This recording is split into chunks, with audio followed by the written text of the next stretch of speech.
سلام كبرات تختاتلتي يوتيوب شانل سينما سمرن لومون كم وترو زتفلالي سبورتا حبرتات حيزنا لكم قريبنا لنا نمكتتالكم بخبر نعدم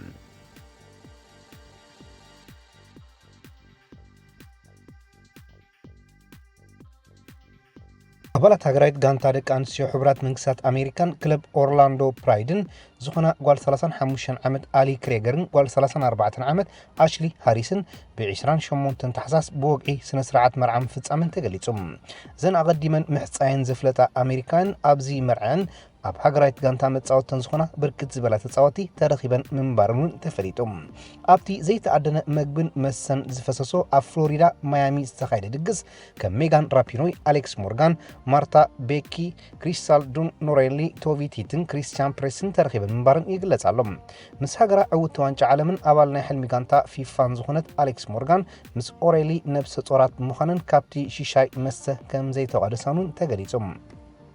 زولت تتصاطي عالمنا ليونيل ميسي اب تولد عدو روزاريو اب زركب جيم ننفسو انا تعذبه اكلاوي منقصاص كغبر اب عين كاميرا بمتاو اقلبو سحبم نناي لدت عرفتي ناب هاغرو ارجنتينا امر حزولو ميسي ابتي اتيو زنبرتكال كم اغاطامي نشتوتاتو انا تعذبه زرايو دغفتي ميسي كابت زبلت تتصاطي عالم يمهار كبلو غليصمم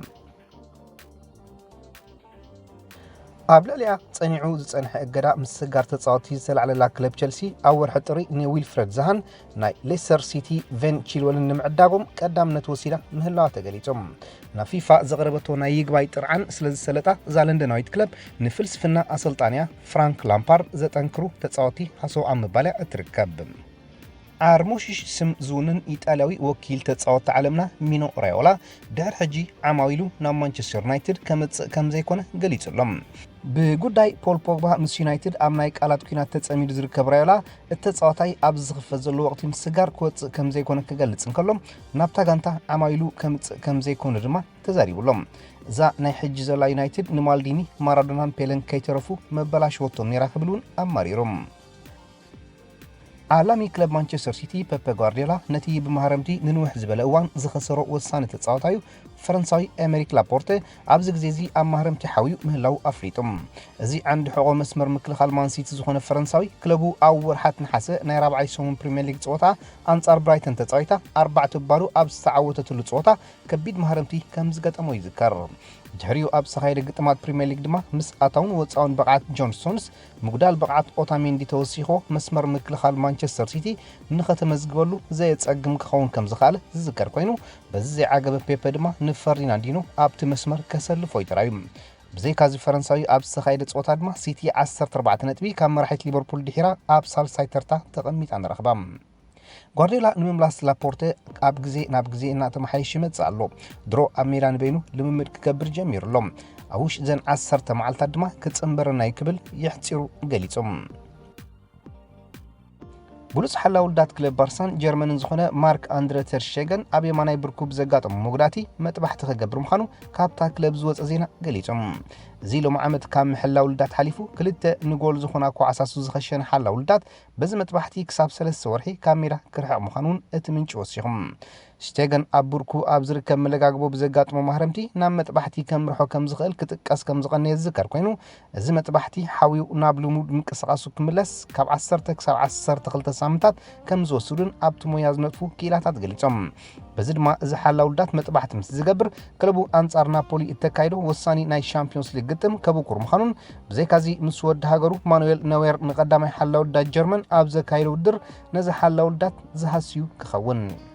سبانيويت كلب بارسلونا نتي عدمه انادف ازخي زلو كخب تصاوتي ليونيل ميسي نمتكا حجون اب حادن برازيلاوي تصاوتي بي اس جي نيمار كتاتو مخانا غازيطا زسان اب غصاتا اسفيرام تا كلب كخب تصاوتي ليونيل ميسي اب زبكرو لوانات بماليا تا كلب كدم كخل تصاوتي نماريو اب زبل مدمدم تاب نصحه حجون دغيما اب حادن تصاوتي نبر كتاتو مخانا زغلت زلوم ذا كلب دحري مخاد نيمار نسو زغرفو بكونو مشفان لعل 300 مليون ወጻኢታት ምግባር በብእዋኑ ብፈረንሳዊን ኦስማን ዴምበለን አንቷን ግሪዝማንን ካብ ክለባት ቦሩሲያ ዶርትሙንድ አትሌቲኮ ማድሪድን ከምኡውን ብራዚላዊ ፊሊፔ ኮቲኒዮ ካብ ክለብ ሊቨርፑል ከተፈርሙ እኳ ተተራየት ነታ ክለብ ግን ብዙሕ ውጽኢታውያን ክኾኑ ከም ዘይከኣሉ ይፍለጥ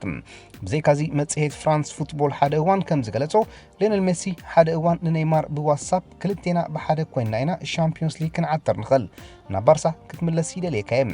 ኣብዚ 2 ዓመት ነዛ ክለብ ክገድፋየ ንስኻ ድማ ንቦታይ ትትከኦ ክብል ጽሒፉሉ ምንባሩ ይዝከር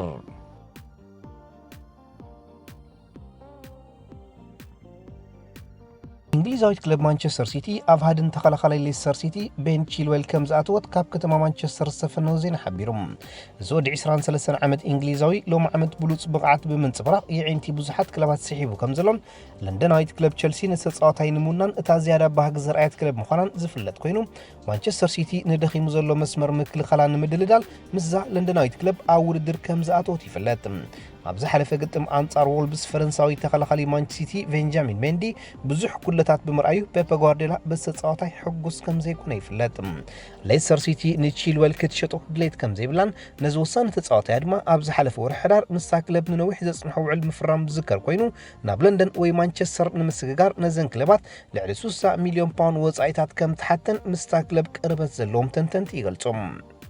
ተኸላኸልቲ ባርሳ ካርሎስ ፒዮልን ጀራርድ ፒኬን ብምኽንያት ዝኽሪ 10 ዓመት ክለቦም ኣብ 2010 ዝተጎናጸፈቶም 6 ወናጩ ኣብ 1 ዓመት ኣብ ዝገብሮ ቃለ መሕትት እታ ደስ እትብለኩም ጾታ ንዝብል ንዝቐረበሎም ሕቶም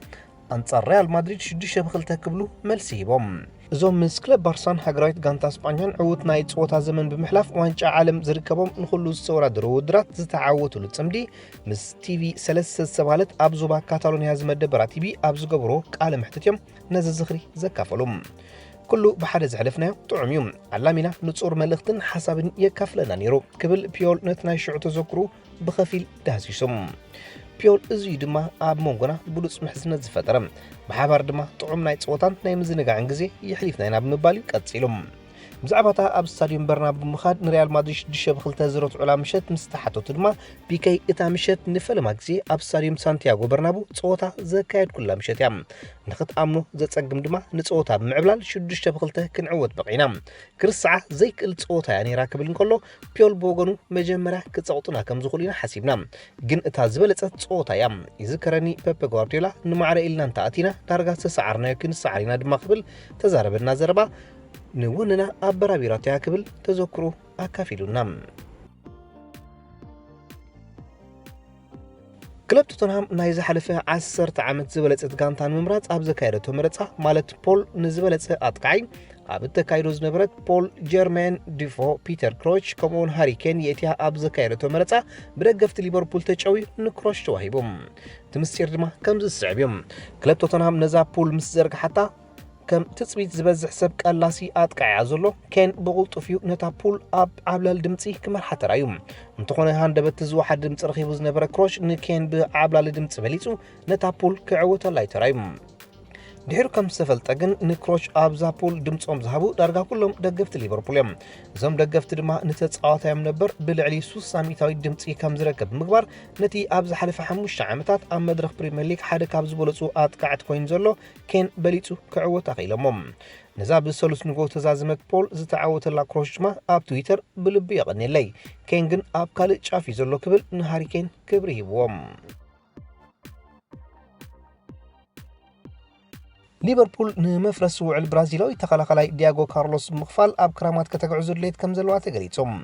ንውዕል የርገን ክሎብ ብምንዋሕ ፍርቂ ጎና ኣቕሲና ዘላ ሊበር ንመጻኢ መደባታ ዘጣጥሑ ተጻወቲ ኣብ ምውሳኻት ነጥብ ዘላ ሓለፍቲ ክለብ ኣርሰናል ድሌት ሓድሽ ኣሰልጣኒ ሚኬል ኣርቴታን ምምላእ ንተኸላኻሊ ጀርመናዊት ክለብ ሌፕሺግ ዳዮት ኣፓሜካኖ 40 ሚልዮን ዩሮ ከፊሎም ከግዕዝዎ ድልዋት ምህላዎም ተገሊጾም አሰልጣኒ ቸልሲ ፍራንክ ላምፓርድ ነታ ምስ ዲዲር ድሮግባ ዘመሳሰሉ አጥቃዒ ክለብ ሊዮን ሙሳ ዴምበለ ብሂጉ ምህላው ተፈሊጦም ወዲ 23 ዓመት ዴምበለ ኣብ ዝእዋን ኣብ ሊግ ሓደ ፈረንሳ ካብ ዘለዉ ብሉጻት አጥቃዕቲ እዮም ኢንተር ሚላን ንኣካፋሊ ክለብ አትላንታ ጆርጅን ኩሊሴቪስኪ ንምዕዳግ ኣብ ዘሎ ቃልሲ ድሕሪ ምንሰሓባ ጁቬንቱስ ነዝወደ 19 ዓመት ከተፈርሞ ውልቃዊ ስምምዕ ከም ዝገበረት ይግለጽ ኣሎም ኤርቢን ሃላንድ ናብ ቦሩሲያ ዶርትሙንድ ዝኸሰረት ዩናይትድ ንኣካፋሊ ቤንፊካ ጌድሶን ፈርናንደዝ ንኸተፈርሞ ድሌት ኣሕሊራ ኣላ ወከልቲ ናይ ተጻዋታይ እንተወሓደ ኣብ ክረማት ብ34 ሚልዮን ዩሮ ክትዕድጎ ምርጫ ዝህብ ምሳጋንታ ብልቓሕ ዝጸንሓሉ መንገድታት ሓሶው ኣብ ምባል ምህላዎምን ይግለጻሎም። ግጥማት ፕሪምየር ሊግ እንግሊዝ ጽባሕ ብናይ መወዳእታ ናይ ቦክሲንግ ግጥማቱ ቀጺሉ ክውዕል እዩ። ቀዲማ ፀወታ ተሰላስል ክለብ ቸልሲ ናብ ብራይተን ብምኻድያ ፀወታ ከተካይድ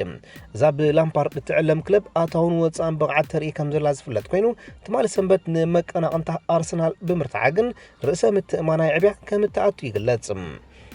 ድሒሩ ዝካየድ ፀወታታት በርንሌይ ኣብ ሜዳ ኣብ 18 ተርታ ዘላ ኣስቶን ቪላ ዓዲማ ክትገጥማ እያ።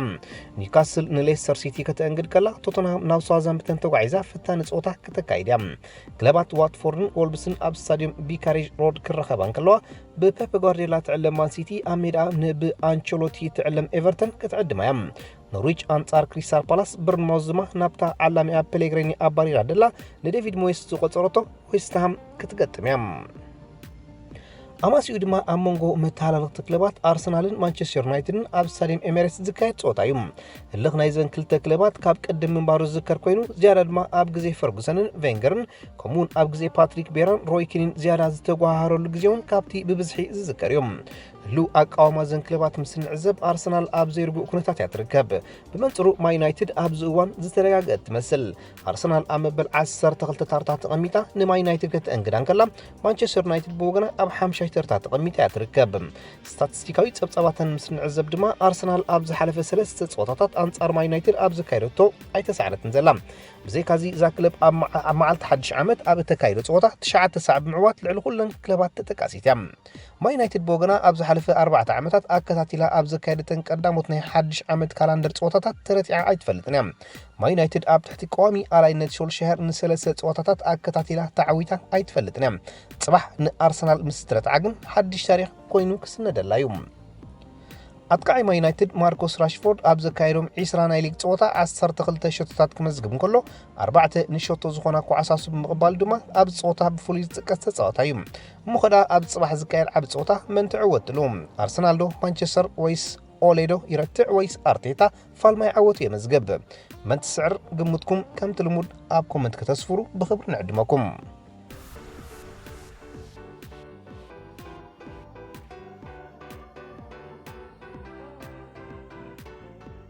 خبركم تخطاتلتي يوتيوب شانل سينما سمرم نمكتالكم እናመስገና ንሎም መዓልቲ ኣዳሊና لكم ዝነበርና ስፖርታዊ ትሕዝቶታት ኣብዛዚምና ኣለና። ኣብ ቀጻሊ ብኻልእ ሓበሬታታት ክሳብ ንረኸብ ንኹልና በብዘለናዮ ሰላም እንተዕናን